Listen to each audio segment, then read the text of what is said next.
A solution finally was reached called the Great Compromise, or Connecticut Compromise. A bicameral legislature satisfied everyone. This means there were two lawmaking branches.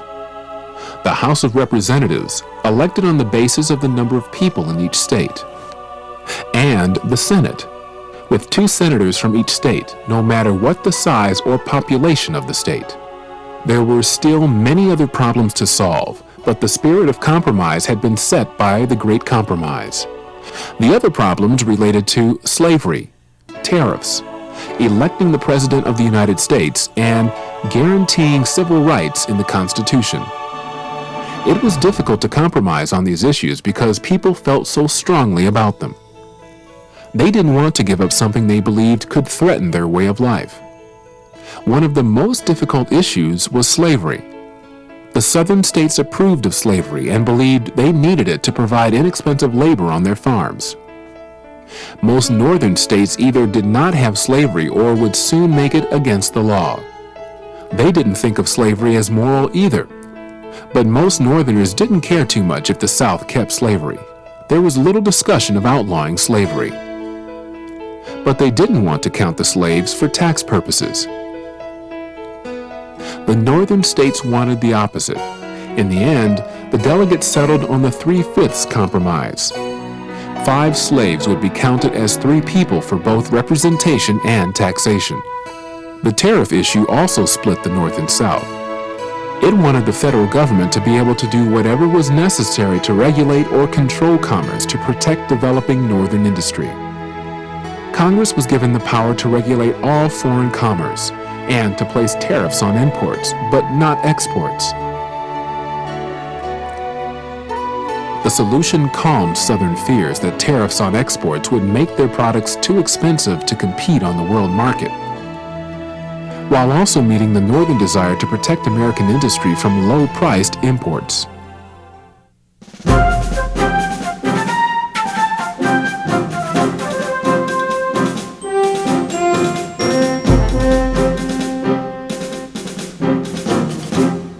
There was disagreement on how to elect a president and the term of office. They were afraid that someone would become president and not step down. One limitation in the Constitution is that the president must run for re-election every 4 years. Another limitation was that the president would be elected through the Electoral College. The people in each state would vote for their choice for president. The person who won the majority of the votes in that state would then get the votes from all of the electors in the Electoral College that the state had. The number of electors each state had was based on its population. This process helps guarantee that one person will get a majority of the electors so that a clear winner can be found.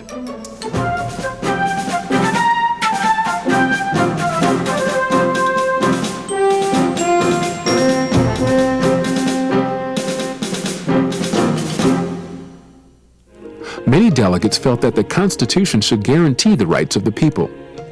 They also saw the necessity of giving the federal government more power than it had under the Articles of Confederation. But they were worried. Their experiences with England made them afraid that if the government was too strong, it might take away the rights they had fought for to win in the Revolutionary War. Some of the states guaranteed such rights as freedom of speech and religion in their own constitutions. The delegates agreed that those rights were important, but it was not necessary to put them in the body of the Constitution. They compromised and said that a Bill of Rights would be added to the Constitution immediately, as the First Amendments.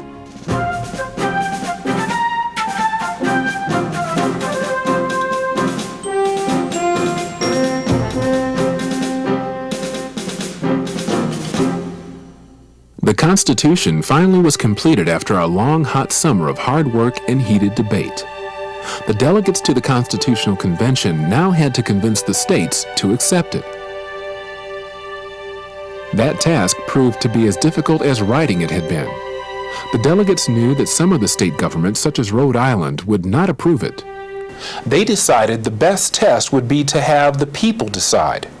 The states were asked to call special conventions to ratify the Constitution. When 2/3 of the states had ratified the Constitution, it would be declared the law of the land.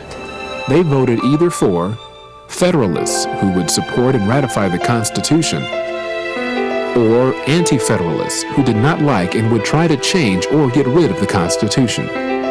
In many states, however, there was heated debate. The debate in New York was the most famous.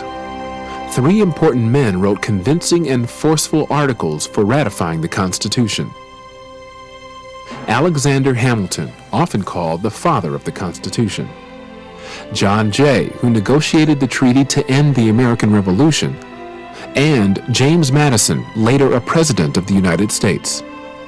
These famous papers are studied and discussed almost as much today as they were then as some of the best writing about the Constitution. By June 21, 1788, enough states had ratified the Constitution for it to be in effect. All 13 states eventually ratified it soon after George Washington took office as the first President of the United States of America on April 30, 1789.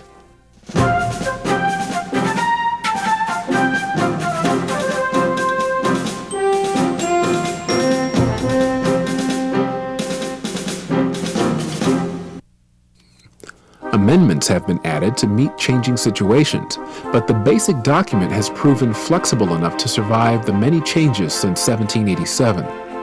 The main idea or philosophy of the Constitution is federalism. Under federalism, the powers of the government were divided between the central government and the state governments. There were 3 types of powers: delegated or enumerated powers. These are powers which belong to the federal government and include foreign policy and defense of the country. Residual powers and concurrent powers. These are powers shared by the federal and state governments and include levying taxes, borrowing money, and building roads. This division of power has worked well, but also has been thought of in different ways by different groups of people.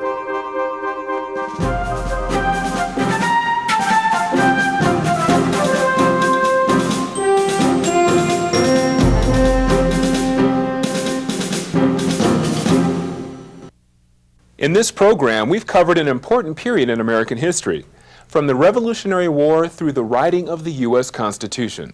Now, hopefully you have a better idea of this vital topic. Thanks for watching.